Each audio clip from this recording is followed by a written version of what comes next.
اس وقت پوری دنیا کے اندر جتنے بھی مسلمان روڈز پہ احتجاج کے لیے نکلے ہوئے ہیں، خواہ وہ غلط طریقے سے احتجاج کر رہے ہیں یا صحیح طریقے سے، ان سب مسلمانوں سے میرا سوال ہے، ایک ہی سوال، کیا اس کتاب قرآن کے ساتھ آپ کی محبت جذباتی محبت ہے، جو ایک ہندو کو بھی اپنی کتاب سے ہے، ایک کرسچن کو بھی اپنی کتاب سے ہے، ایک یہودی کو بھی اپنی کتاب سے ہے، ایک سکھ کو بھی اپنی کتاب سے ہے؟ تو وہ تو تمام ریلیجن کے ماننے والے لوگوں کو اپنی کتابوں کے ساتھ جذباتی محبت ہے، اس کے پیچھے کوئی علمی دلیل نہیں ہوتی سوائے اس کے کہ وہ ایسے خاندان میں پیدا ہوئے ہوتے ہیں کہ جن کا ریلیجن وہ ہوتا ہے۔ اگر تو یہ والی محبت ہے تو اس طرح کی محبت تو اللہ تعالیٰ کو نہیں چاہیے۔ اور اگر آپ کی واقعی اس کتاب کے ساتھ علمی محبت ہے، آپ نے پورے ہوش و حواس کے ساتھ اس کو ورڈ آف گاڈ مانتے ہوئے، اللہ کا کلام مانتے ہوئے ایکسیپٹ کیا ہے، اور محمد رسول اللہ صلی اللہ علیہ وآلہ وسلم کو خاتم النبیین مانا ہے، تو پھر آپ کی عقیدت اس دین کے ساتھ، اس کتاب کے ساتھ، وہ جذباتی نہیں بلکہ علمی ہونی چاہیے۔ جذباتی محبت تو پھر بھی ختم ہو جاتی ہے، علمی محبت جو آپ نے پورے وثوق کے ساتھ، دلائل کے ساتھ حاصل کی ہوتی ہے نا، وہ کبھی بھی ختم نہیں ہوتی۔ تو میرا تو اپنا پوائنٹ آف ویو یہ ہے کہ مسلمانوں کی اکثریت 99.99% لوگ قرآن حکیم کے ساتھ صرف جذباتی محبت رکھتے ہیں، علمی محبت نہیں رکھتے۔ اب آپ پوچھیں گے کہ اتنی بڑی سٹیٹمنٹ کے پیچھے دلیل کیا ہے؟ تو صرف ایک دلیل، اور وہ یہ ہے کہ کتنے مسلمان ہیں جنہوں نے قرآن کو اپنی نیٹو لینگویج میں ترجمے کے ساتھ پڑھا ہے، یہ جاننے کے لیے کہ میرا رب مجھ سے کیا چاہتا ہے۔ اگر تو یہ علمی محبت ہوتی تو یہ کام کر لیا جاتا۔ آپ کا کوئی دوست بھی فورن ملک سے اپنی لینگویج کے اندر خط لکھے تو آپ 50 بندے ڈھونڈیں گے جو آپ کو ترجمہ کر کے یہ بتائیں کہ وہ آپ سے کیا کہنا چاہ رہا ہے۔ کتنے ڈالر تو نہیں بھیج دیتے؟ یہ بھی ہو سکتا ہے نا کہ ہو سکتا ہے ریمیٹنس میرے لیے بھجوائیں اور مجھے پتہ نہ چل رہا ہو۔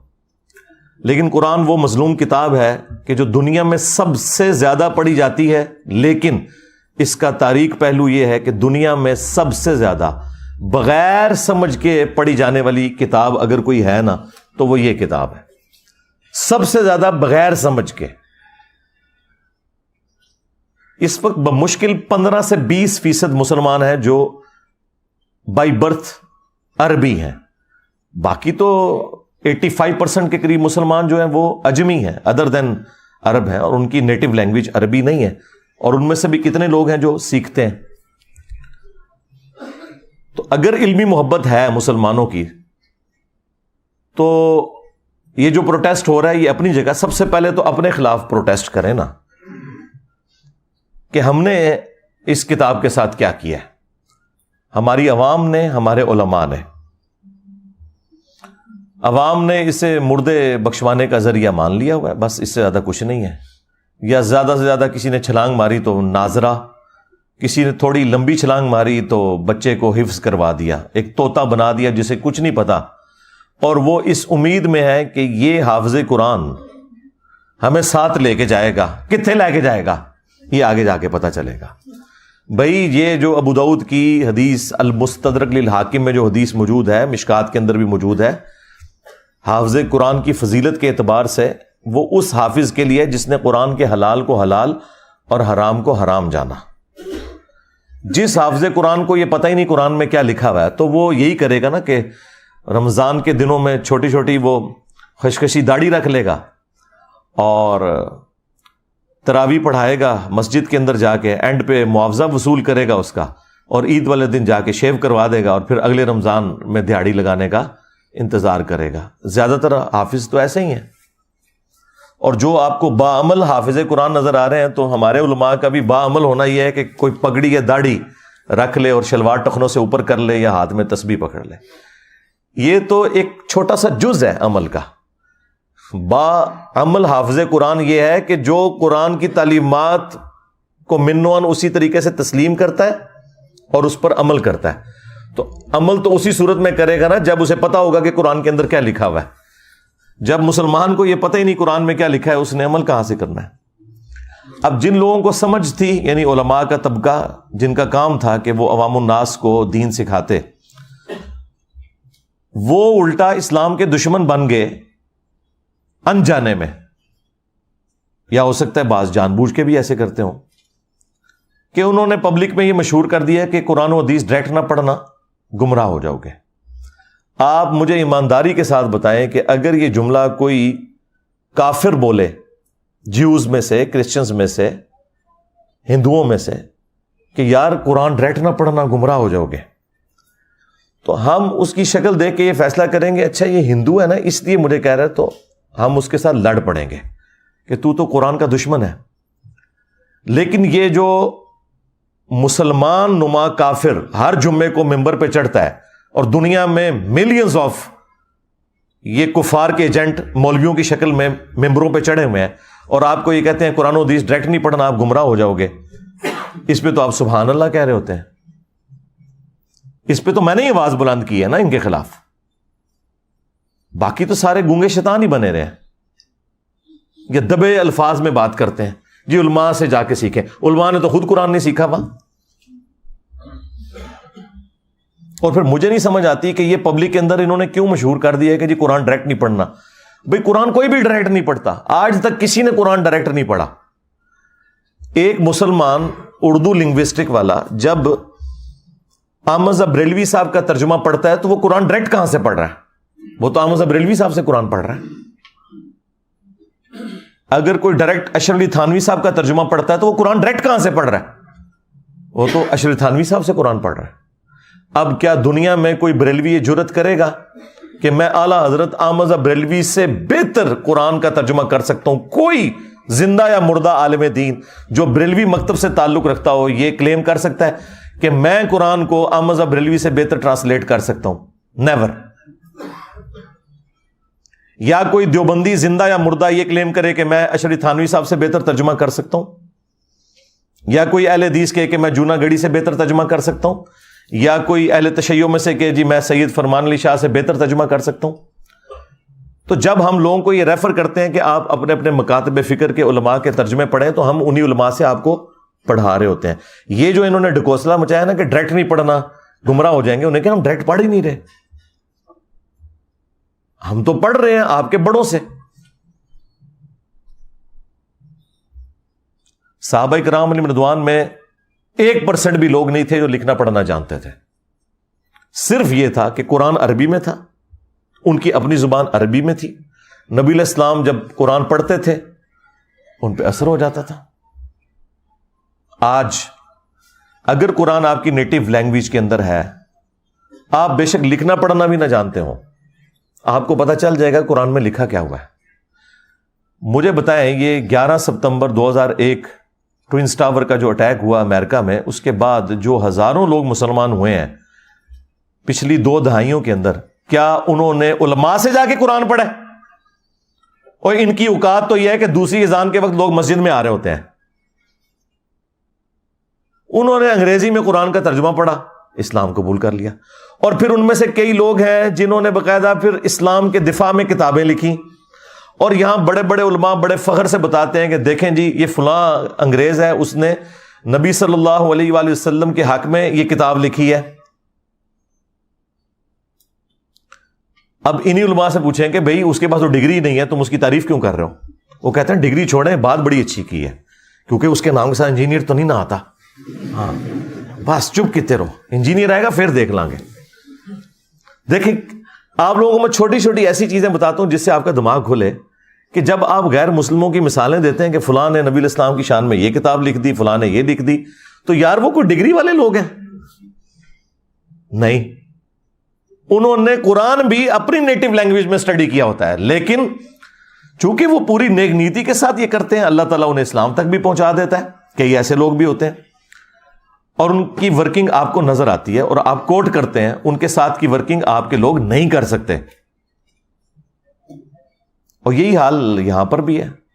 جن لوگوں کو اللہ تعالیٰ نے قرآن کی خدمت کے لیے اٹھایا, آپ دیکھ لیں سارے کے سارے نان مولوی ہیں، چاہے مولانا مودودی رحمہ اللہ ہوں، ڈاکٹر اسرار صاحب رحمہ اللہ ہوں، احمد دیدار صاحب رحمہ اللہ ہوں، یہ سب کے سب لوگ اس مدرسہ سسٹم کی آؤٹ پٹ نہیں ہے، خدمت اللہ تعالیٰ نے ان سے لی ہے۔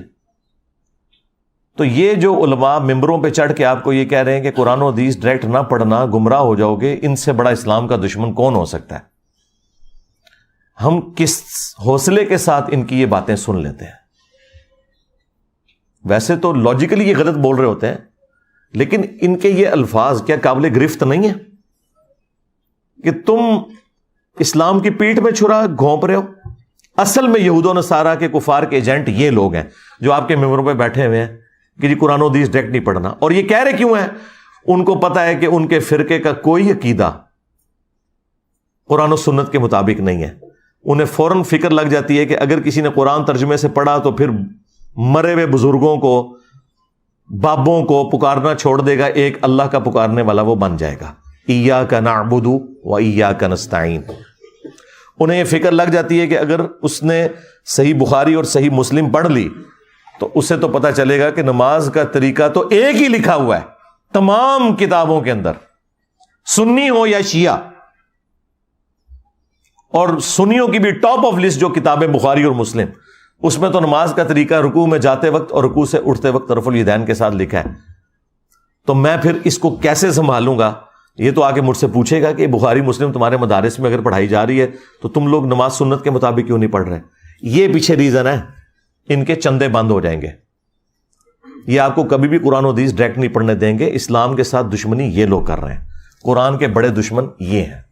اور پھر دیکھیں کیسی دشمنی ہے ان کی، آپ کو یہ قرآن کے حوالے سے بجائے یہ بتانے کے کہ یہ کتاب ہدایت ہے، آپ کو یہ بتائیں گے جی قرآن میں تو لکھا ہے کہ قرآن پڑھ کے لوگ گمراہ بھی ہو جاتے ہیں۔ یہ سوال آیا ہے کہ عام آدمی ترجمہ قرآن پڑھ کر سمجھ سکتا ہے یا نہیں؟ یہ اصل میں میرے ایک جواب پر شاید ان کا سوال ہو۔ یہ بات ذہن میں رکھیں کہ تلاوت قرآن کرنا تو ہر بندے کا حق ہے، لیکن اگر وہ تلاوت کے ساتھ ترجمہ بھی پڑھنا چاہتا ہے تو اسے چاہیے وہ کسی عالم کی زیر نگرانی پڑھے، خود نہ پڑھے۔ وہ خود ترجمہ پڑھنے بیٹھ جائے گا نا تو بعض مقامات ایسے آئیں گے جس جگہ وہ شکوک اور شبہات اور سوالات میں مبتلا ہو جائے گا، وہاں وہ سمجھائے گا جو تعلیمات نبویہ پڑھ چکا ہوگا، جسے احادیث پر عبور ہوگا اور شریعت کا ماہر ہوگا، وہ سمجھائے گا، ورنہ عام بندہ تو پریشان ہو جائے گا، اور ایسا پریشان ہوگا کہ اللہ نہ کرے کہیں گمراہی میں مبتلا ہو جائے، جسے قرآن کہتے ہیں یہدی بہ کثیرا ویضل بہ کثیرا، کہ قرآن کے ذریعے ہدایت ملتی ہے تو بعضوں کو گمراہی بھی ملتی ہے، تو اس گمراہی کا کیا کرو؟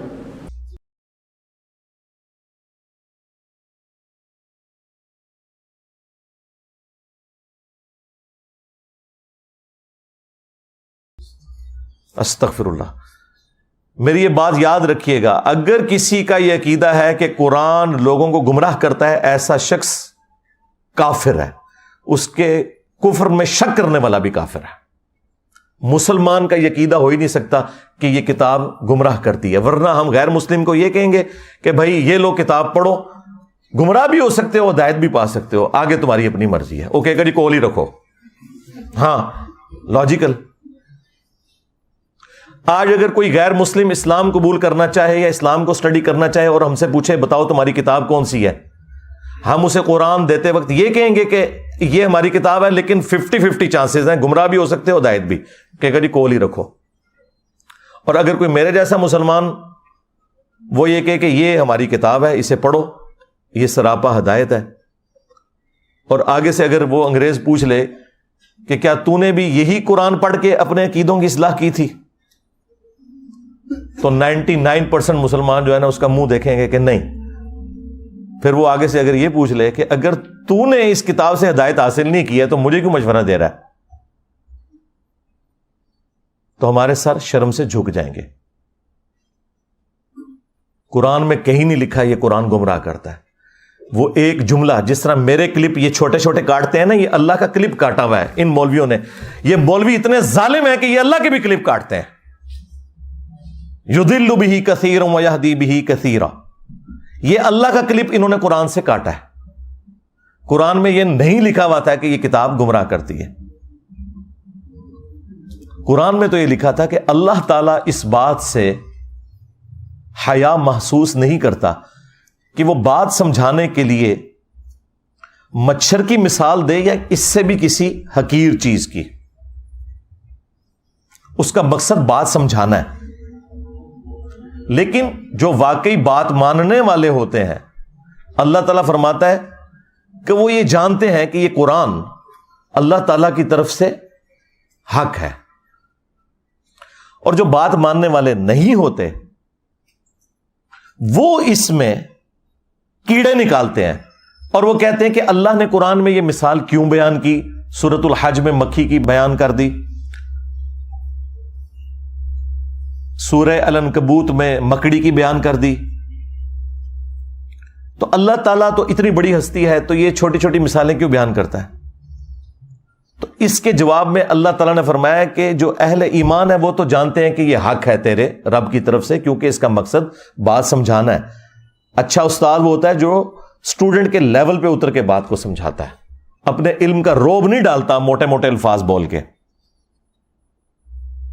لیکن یہ لوگ جو ہیں ان کے لیے پھر اللہ تعالیٰ کہتا ہے تمہارے لیے جواب یہ ہے کہ یضل بہ کثیرا ویہدی بہ کثیرا.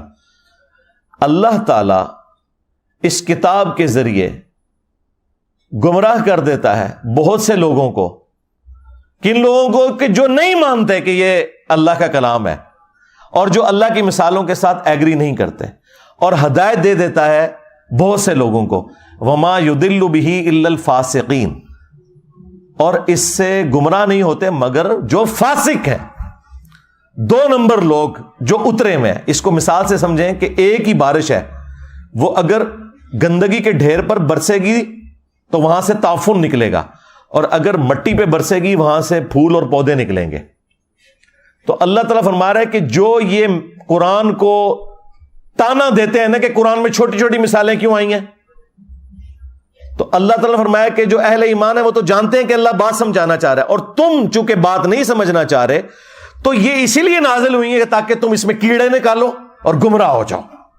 یہ بات اللہ تعالیٰ نے تانے کے طور پر, ٹونٹ کے طور پہ کی تھی, نہ کہ یہ بتایا تھا کہ قرآن گمراہ کرتی ہے. اللہ نے کہا کہ جو قرآن کو نہیں ماننا چاہتا وہ گمراہ ہو جائے گا, اور جو قرآن کو ماننا چاہتا ہے وہ ہدایت پا جائے گا. یہ بتایا ہوا تھا.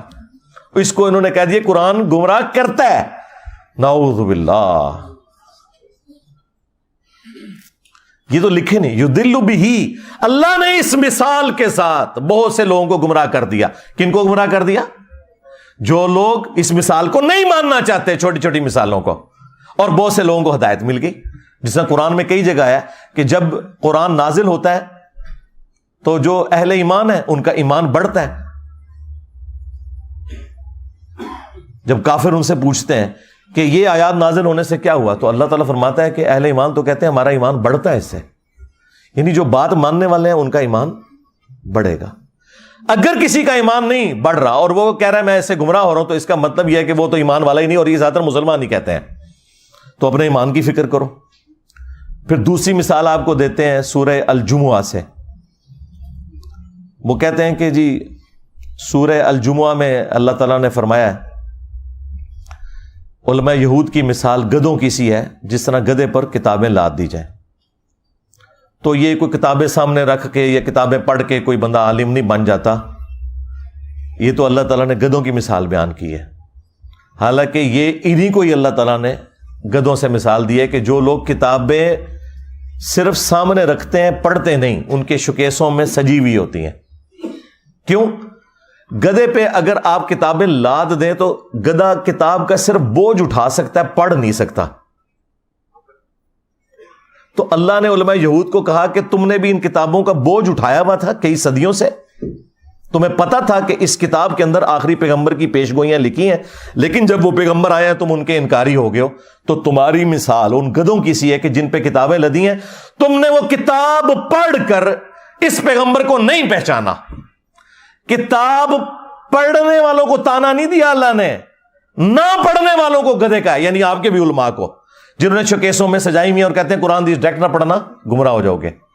یہ مثال تو ان علماء کی بیان ہوئی بھی ہے کہ انہوں نے گدھے کی طرح بوجھ کتابوں کا اٹھایا. آج تک کسی نے بخاری مسلم سے نماز کا طریقہ نہیں اپنی پبلک کو بتایا. تو گدھو تم نے یہ بوجھ ہی اٹھایا ہوا ہے بخاری مسلم کا, اس پہ پڑھ کے عمل نہیں کیا. جس طرح علماء یہود نے نبی صلی اللہ علیہ وآلہ وسلم کی پروفیسیز دیکھ کر ان پر عمل نہیں کیا تھا, الٹا رسول اللہ کے مخالف بن گئے تھے. آج تم بھی اسلام کی پیٹھ میں چھرا گھونپ رہے ہو. یہ مطلب ہے اس کا جی. گدھوں کی مثال آئی ہے اور گدھو تمہاری مثال آئی ہوئی ہے. اور یہ گدھے کی مثال بخاری مسلم میں نبی الاسلام نے اپنے امت کے واعظین ان مولویوں کے بارے میں بھی فرمایا کہ میں نے کولو کا, جس طرح گدھا ہوتا ہے نا, جس طرح بیل ہوتا ہے نا, اس طرح گدھا بھی ہوتا تھا اگلے زمانوں میں. اس طرح میں نے جہنم میں ایسے لوگوں کو جو لوگوں کو نیکی کا حکم کا کہتے تھے, خود کو نہیں عمل کرتے تھے, یعنی کہ مولوی طبقہ, علامہ پڑھنے والا, تو ان کو میں نے انتڑیوں کے گرد, اپنی انتڑیوں کے گرد جہنم میں چکر لگاتے ہوئے دیکھا ہے, گدھے کی مانند. تو نبی الاسلام نے انہیں گدھے کی مثال بیان کیا ہے. قرآن نے بھی کیا ہے, نبی الاسلام نے بھی کیا ہے. قرآن نے تو علماء سو کو کتا کہا ہے.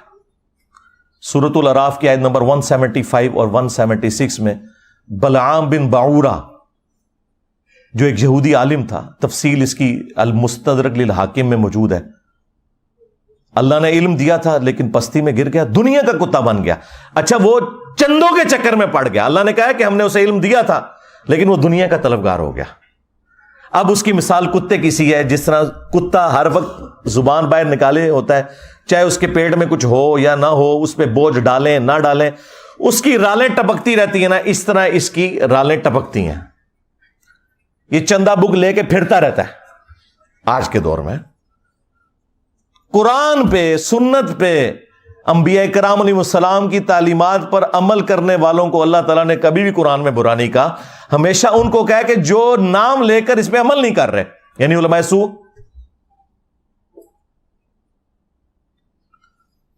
پھر ابو داؤد کے اندر وہ حدیث موجود ہے کہ نبی علیہ السلام نے فرمایا میری امت میں ایسے فرقے پیدا ہوں گے, ان میں ایسی بدعات سرایت کر جائیں گی جس طرح ہلکا کتا, یہ ریبیز جو ہوتے ہیں, یہ کسی کو کاٹ جائے اور اس کے ایک ایک رگ و ریشے میں اس کا زہر پہنچ جائے نا, اس طرح میری امت میں ایسے فرقے ہوں گے کہ جن کے اندر بدعات کا زہر پہنچ جائے گا جس طرح کتا کاٹ جاتا ہے.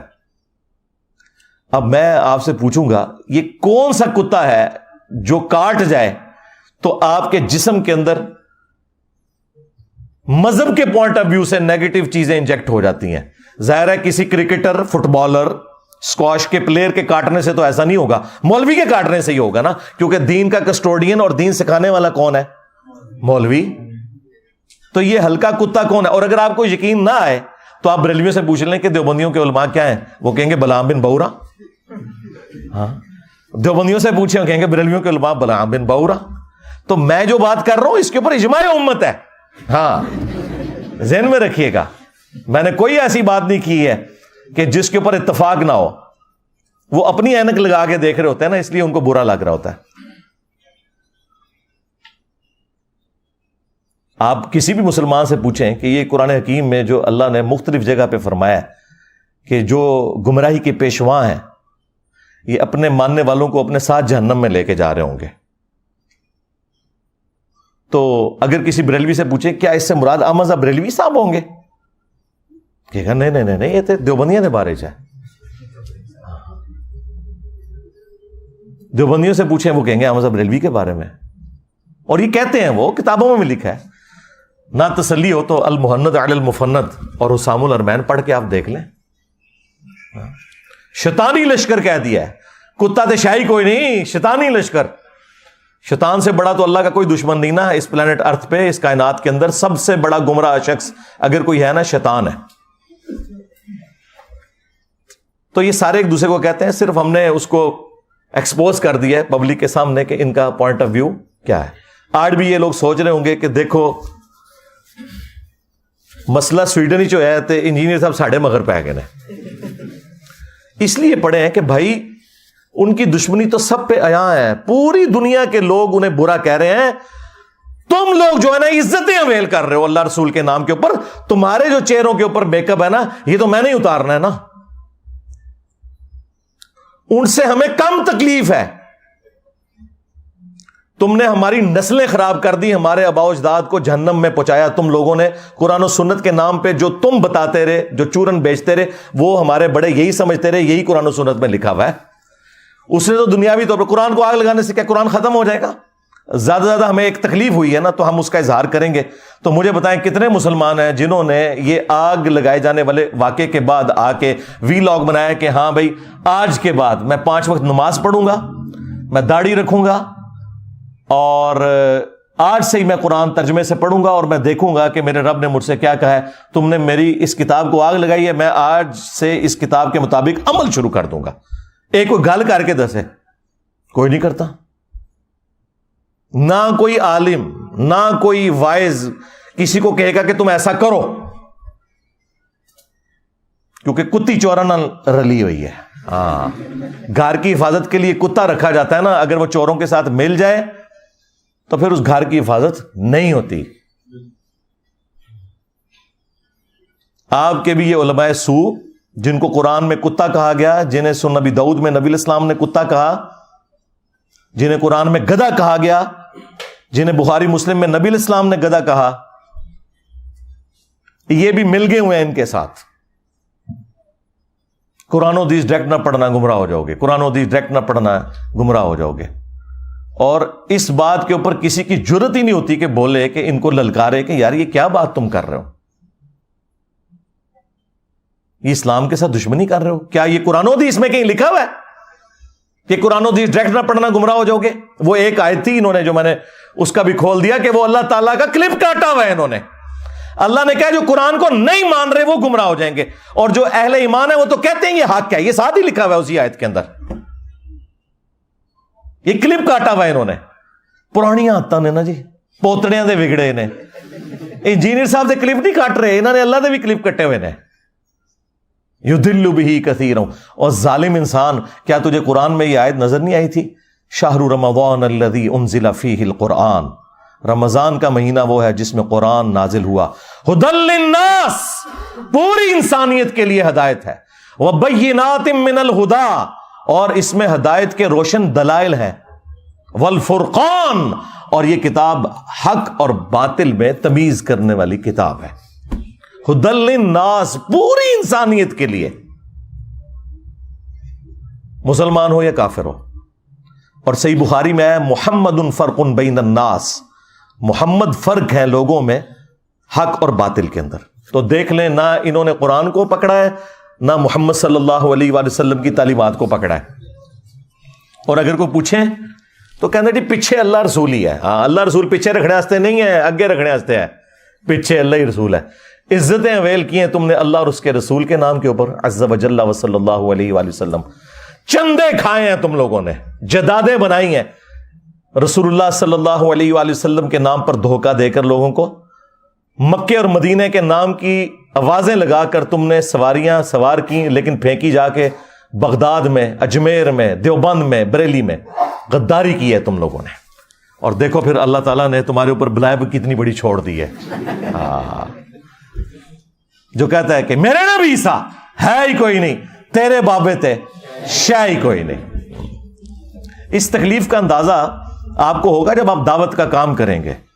پھر آپ کو پتہ چلے گا انجینئر صاحب تو بہت نرم ہے, وہ تو خالی شعر پڑھتے ہیں, ان کے ساتھ تو کچھ اور ہونا چاہیے.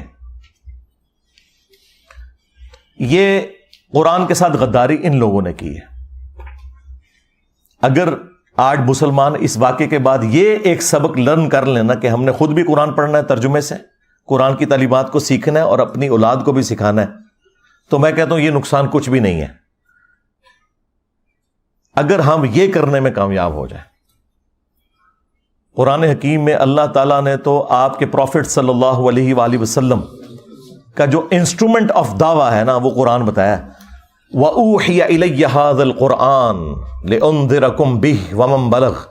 اے نبی تم فرما دو قرآن میری طرف اس لیے وحی کیا گیا تاکہ میں اس کتاب کے ذریعے لوگوں کو ڈر سناؤں آخرت کا, اور جس تک یہ کتاب پہنچ جائے اسی کتاب کے ذریعے وہ تبلیغ کرے, ڈر سنائے. یعنی جو دعوت و تبلیغ کے لیے سلیبس ہے وہ قرآن ہے, فضائل اعمال یا فضائل سنت نہیں ہے, قرآن ہے. فذکر بالقرآن من یخاف وعید، اے نبی قرآن کے ذریعے تبلیغ کریں، ڈر سنائیں ہر اس شخص کو جو اللہ کی دھمکی سے ڈرنے والا ہے۔ اور نبی الاسلام کے دنیا سے تشریف لے جانے کے بعد قیامت تک کے لیے اللہ تعالیٰ نے ختم نبوت صلی اللہ علیہ وآلہ وسلم کی برکت سے اس کتاب کو محفوظ بھی کر دیا ہے۔ انا نحن نزلنا الذکر وانا لہ لحافظون، بے شک اس الذکر قرآن کو، یاد دہانی کو، جو اللہ کی یاد دلانے والی کتاب ہے، کتاب نصیحت ہے، ہم نے نازل کیا، ہم ہی اس کی حفاظت کرنے والے ہیں۔ اگلی کتابیں ٹیمپر ہوتی تھی، نیا پیغمبر آ جاتا تھا، اب چونکہ پیغمبر کوئی نہیں آنا تو اللہ تعالیٰ نے اس کتاب کو قیامت تک کے لیے محفوظ کر دیا۔ پھر اللہ تبارک و تعالیٰ نے امت کے لیے فرما دیا وَلَقَدْ يَسَّرْنَا الْقُرْآنَ لِلذِّكْرِ فَهَلْ مِن مُدَّكِرٍ، ہم نے قرآن کو نصیحت حاصل کرنے کے لیے آسان کر دیا، تو ہے کوئی نصیحت حاصل کرنے والا؟ اچھا یہ تو قرآن میں 4 جگہ لکھا ہوا ہے ایک ہی سورت کے اندر، یہ کہاں لکھا ہے کہ قرآن نصیحت حاصل کرنے کے لیے مشکل ہے؟ تو ہے کوئی اس سے بھاگنے والا؟ اور یہ تو آپ کو مولوی کہہ رہے ہیں قرآن و حدیث ڈائریکٹ نہ پڑھنا گمراہ ہو جاؤ گے۔ ان ظالموں سے پوچھو کہ ہمارا عقیدہ تو قرآن میں ایک سورت میں 4 دفعہ اللہ تعالیٰ نے بیان کیا ہے، وَلَقَدْ يَسَّرْنَا الْقُرْآنَ لِلذِّكْرِ فَهَلْ مِن مُدَّكِرٍ، ہم نے قرآن کو نصیحت حاصل کرنے کے لیے آسان کر دیا، ہے کوئی نصیحت حاصل کرنے والا؟ تم بتاؤ یہ قرآن میں کہاں لکھا ہے کہ قرآن ڈائریکٹ نہ پڑھنا گمراہ ہو جاؤ گے؟ وہ میں نے بتایا انہوں نے اللہ کا کلپ کاٹا تھا، اس کو بھی میں نے آج ایکسپلین کر دیا۔ تو تمہارا تو کوئی عقیدہ، کوئی دعویٰ قرآن میں لکھے نہیں، اس کے الٹ باتیں لکھی ہوئی ہیں۔